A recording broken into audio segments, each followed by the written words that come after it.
There you are. Welcome back. The Magician X from Mingda and I have an incredibly storied past. The Magician X arrives in a box, and I have it at my studio. And my family's going to visit my parents at the lake house that they're building, and I thought I'll bring it along because now I could show my parents what I do for a living.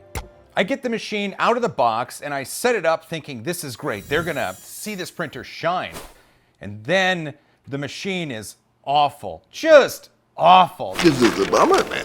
That's a bummer. The extruder is loose, it's plastic parts, and it doesn't perform really well, which essentially is me showing my parents what I do for a living.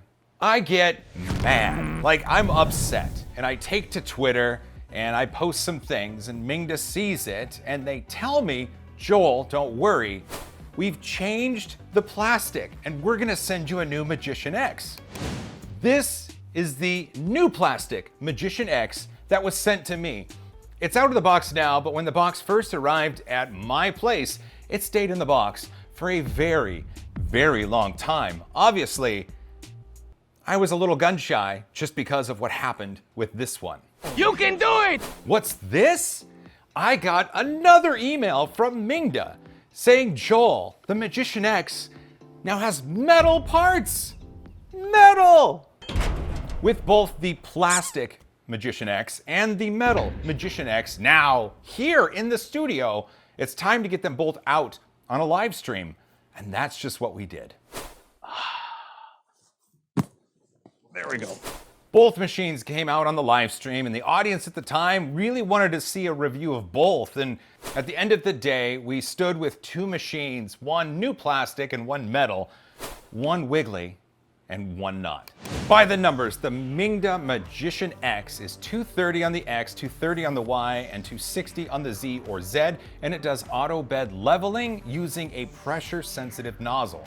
It's a direct drive extruder, and the nozzle at the end goes to 260C, and the bed is glass going to 110C. It supports PLA, TPU, and ABS. Now remember, PLA, TPU, ABS, that's important later. Dual rods on Z are what power the up and down. It's got a filament detection sensor, and it's got belt tensioners on X and on Y.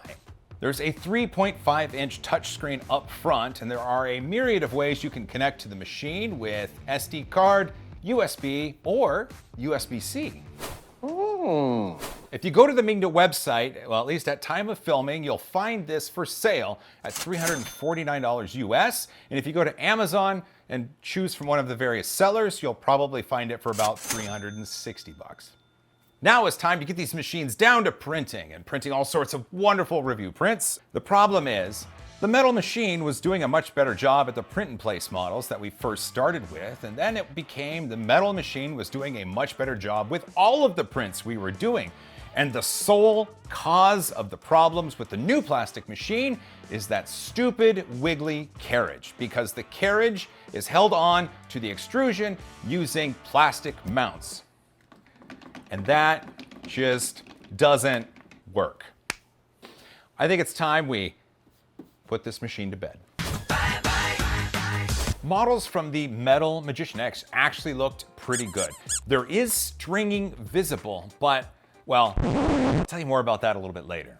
Clearance is still a bit of an issue for some print and place models, and I really think that some further tweaking to the slicer settings is the key to making that work. TPU worked beautifully, just right out of the gate, no holds barred, I loved it. PETG though, well, it worked. It printed really well, and it also ripped chunks out of the build plate. It is a glass build plate, and I know PETG likes to bond with glass, believe me, but there's a coating on the build plate, and I thought that would let us get away with it. Plus, one of the Amazon sellers of the Magician X actually lists PETG as a supported material. However, the official Mingda website does not. And so this is probably a case best left to listening to the manufacturer. Now, it's not all unicorn farts and rainbows. There are some things that Mingda really needs to pay attention to.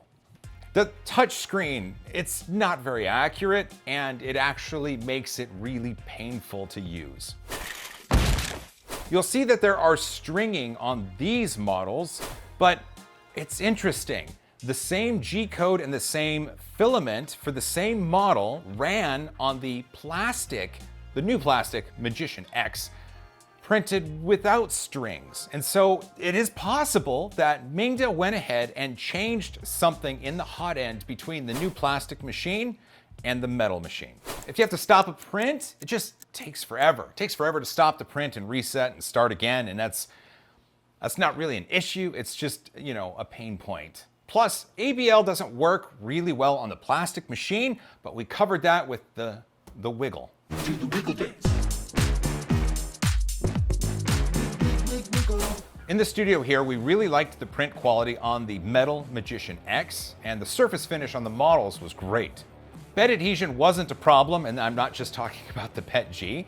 And there are plenty of connectivity options for this machine with SD card, USB, and USB-C.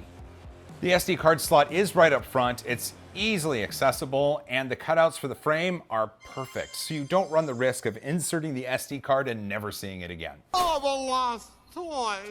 My cooperation with Mingda is quite storied, like I said. It started out incredibly rocky, really, really rough.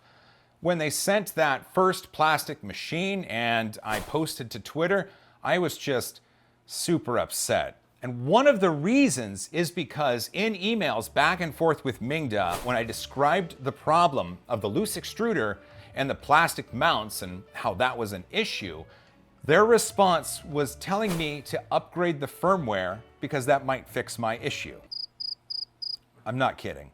Oh man, I feel like, wow. I know Mingda moved on to new plastic before metal, and I don't see why they did that because plastic is never the option when it comes to mounting something like this. It shouldn't have been done, and after the first revision, they should have went directly to metal mounts. I'm very thankful they went to the metal mounts, and for the most part, this machine really doesn't have any issues. The issues it have, I think, are kind of minor. $349 US is what you're going to pay for this, and I think it's a fair price for what you're getting. But at the same time, in the world of Ender 3 clones, there's absolutely nothing that makes this machine stand out. And so while it is a neat machine that prints well, there are others that do the same, that are similarly priced, and the Magician X is just going to get lost in the crowd. Dude, where's my car? Well, that's my thoughts here on the Magician X. Do you have one? Does it print well? Are you looking to get one? Are you glad they went to metal? Let me know down in the comments below. If you made it this far, you're awesome. Don't forget to hug each other more. Fight for a cause you believe in. And as always, high five.